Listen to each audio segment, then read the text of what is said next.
Today, we're talking about uncertainty. Okay, true confession time. By a show of hands, how many of you guys have ever felt uncertain, or especially when you're first getting started in voiceover? Anybody feel uncertain at all? Yeah, I'll put. If I had 3 or 4 hands, I'd put them all up. It can feel a bit daunting and overwhelming. So my question for you guys is this: what was it that for you created that uncertainty, whether it's something you experience and don't do so much now, or whether you're going through that right now? What is it, do you think, that kind of triggers that uncertainty, at least from your experience? Yeah, Wayne, go ahead. Silence, silence Oh, from you're whomever not I'm hearing back. communicating with.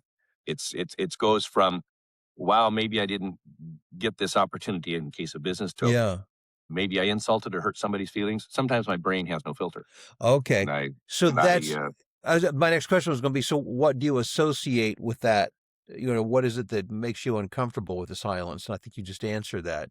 And not knowing, yeah, can cause our minds can be our best friend, or it can be our worst enemy. Unfortunately, when you're trying to start something new, it will start off as an enemy because it will remind you of every reason why you shouldn't be doing what you're doing.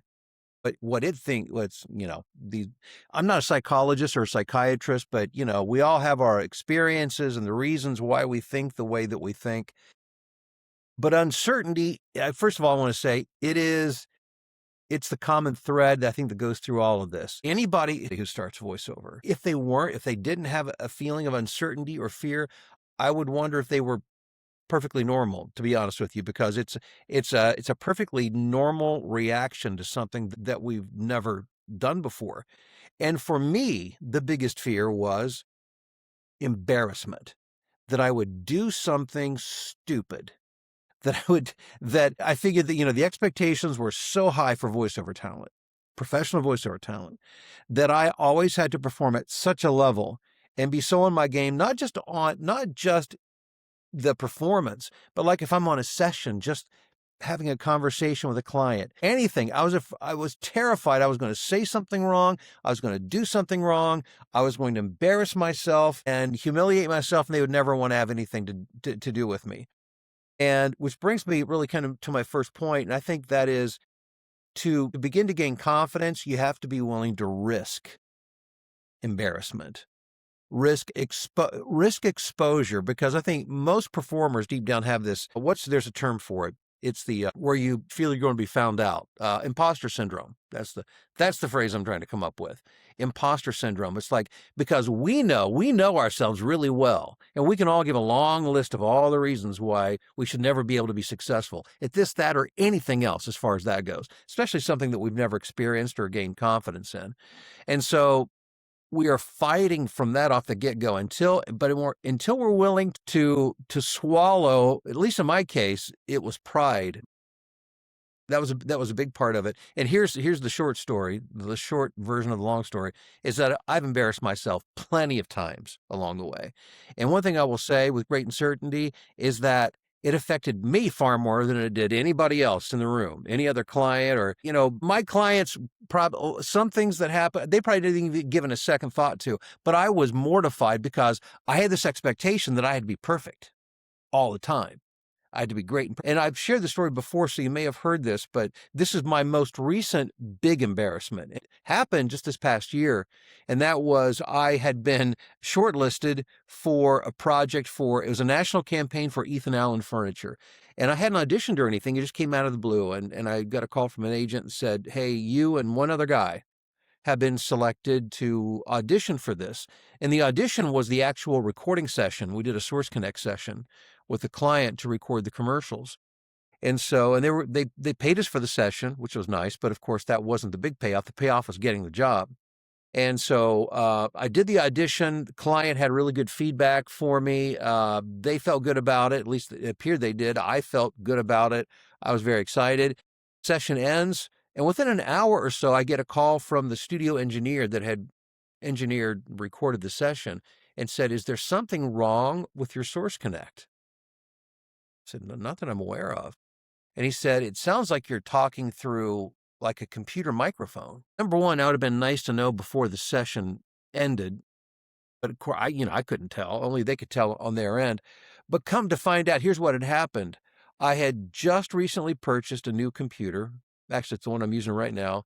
And I had to reinstall all the software, which I had to reinstall Source Connect. And I did not have the audio inputs and outputs set up correctly. So they literally heard me talking like you hear me now through the microphone in the computer. I Well, that's was not bad. You sound pretty good. well, yeah, yeah. Well, thank you, but it's not the same as going through a Neumann TLM 103. I'll tell you that. And compared to Right. the other guys, I mean, it wasn't usable. It was the real thing. It wasn't usable, and obviously I didn't get the job. But I will never ever forget that. I was so embarrassed. It's like, how long have you done this, Bill? You're a pro, man. You know, how can you do something that fundamentally, crazy? You didn't set up your audio inputs and outputs correctly. I mean, that's voiceover 101. And again, that's just one of many, many examples over the years. It will not, the fear and uncertainty you fear, first of all, will not destroy you. It feels like a dragon that is waiting to consume you. And it will not. It does not. Things happen. We're human. Clients do stupid things. I mean, engineers do stupid things. We all fumble the ball on occasion. So you can rest assured, first of all, that you're in good company. Yesterday, I was watching an interview with the late, great Kobe Bryant, and he was talking about dealing with like fear and anxiety. And what his advice I thought was so good, and I want to share it with you guys. I made a note of it. He said, be still, first of all, and just recognize your emotions. So in other words, don't try to turn them off or outrun them or distract yourself. Just allow yourself to look at them and see what they are and allow them to come and go, which is almost very Buddhist like, where it's I once heard it described as for a Buddhist, dealing with anxiety would be like watching a leaf come down the river, and the leaf is your worries, your anxiety, and you watch it and you just let it go right past and you just let it go right down the river, which is basically what Kobe was saying. Recognize them, but realize that emotions aren't reality. And this is the key thing. They're not reality. They're just signals. And for us as voiceover talent, when we feel that way, the signal is we care. We care what we're doing, and we want to make sure we do a good job. And that's all good thing. And that's a good thing. But remember, the fear will not consume you. So how do you deal with all of that? Well, this really goes back to what I've been preaching since coming back into voiceover coaching. And that is, you have to have a path. You have to have a workflow. You've got to have a system. One of the greatest and worst experiences of my life, and again, forgive me, I've shared this example many times, but it's so appropriate for this, and that is the hardest job of my life was selling books door to door the summer after my freshman year of college for a company called Southwestern in Nashville. I made money to help put myself back into college again in my sophomore year. But imagine 13 and a half hours a day in a town that you've never been in before and have no association with, because they always send you off to a place that's far away from home because they know how because people just they quit pretty fast, as you can imagine. If you were in your hometown, most of us never would have survived. So they sent me off to Gastonia, North Carolina, or South Carolina, no, North Carolina, 6 miles north of the South Carolina line. Never been there before in my life.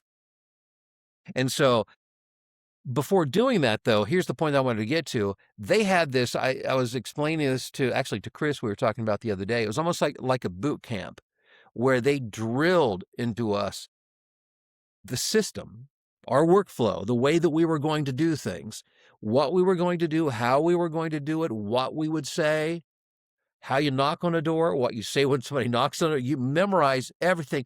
And then they drilled it into us. And yes, we were terrified. I can't even begin to explain how terrified I was. It was the moment I went from childhood to manhood, because you either do it or you don't. You sink or you swim. And I was determined that one way or the other, and I didn't feel like I had anything to offer this particular job except my desire to make money that summer to get back in college. And so, but with their plan, I just did it. Again, I felt clueless. I felt like I didn't know. I'd never done anything remotely like this in my life. But they said, 8 a.m., you knock on your first door. 8 a.m., I knocked on my first door. And I would go through the spiel. And doors were shut. Police were called. People threatened to shoot me. I had everything you can possibly imagine happened that summer. But in the midst, but I just kept doing the thing they said to do, even though it was brutal. But amazingly, what happened is that occasionally somebody would invite me in and they would offer me some sweet tea, which is a Southern thing for those of you who don't know. My mom grew up in the South, so I was very familiar with the custom, love it. And there were these like angels along the way. They would invite me in for dinner, and then they would buy my books. And all told, that was the summer of 1978, and I made like $4,000 that summer, which is far more than I could have made doing, you know, anything else. But the point is, even though I was clueless, I did not know what I was doing. I was terrified from literally my life at times. I just did what they told me to do. And I'm sure at times I must have sounded like an idiot, like I did, because I was. I mean, literally, I was in this thing I'd never done before, but I just did it. And when you have that plan, and now, being here in VoFlow, you've got a plan and you've got a system to use. So lean on it and count on it to take you through everything you need to get through. Wayne, you talked about, the fear of silence. And we all learn pretty quickly that's something we have to deal with because we get a lot of silence. Me, you, is way more silence. When I say silence, I'm talking about responses back to email. Then there are people saying, "Hey, love your work." It'd be awesome. If it's like 95% of the people said, "Hey, love your work," and 5% were silent. But in this case, it's more like a couple percent, respond back, whether it's being put on a roster or giving an audition or whatever the case may be. But today, I just want to encourage you to lean on the VoFlow system. And those who are watching this later on social media, I just give you an invitation to check it out at voflow.io. But there's something about when you have a plan, a workflow, and a system that even when you don't know what you're doing, if you will follow that, you'll learn and you will gain the confidence. And nothing feels better than starting your day in the morning, sitting in my studio, turning on my computer, going to my VoFlow dashboard, and I can see who's been to my website, who's responded to my emails, what's going on. That is a comforting and an empowering feeling. So when you guys start to, if you ever feel a little like, okay, a little discombobulated, a little fearful, a little uncertain, just go back to the basics, go back to your workflow, send out some more emails. When in doubt, send more emails. That's probably the best advice I could give you today. And when you keep following that system, it will make a difference.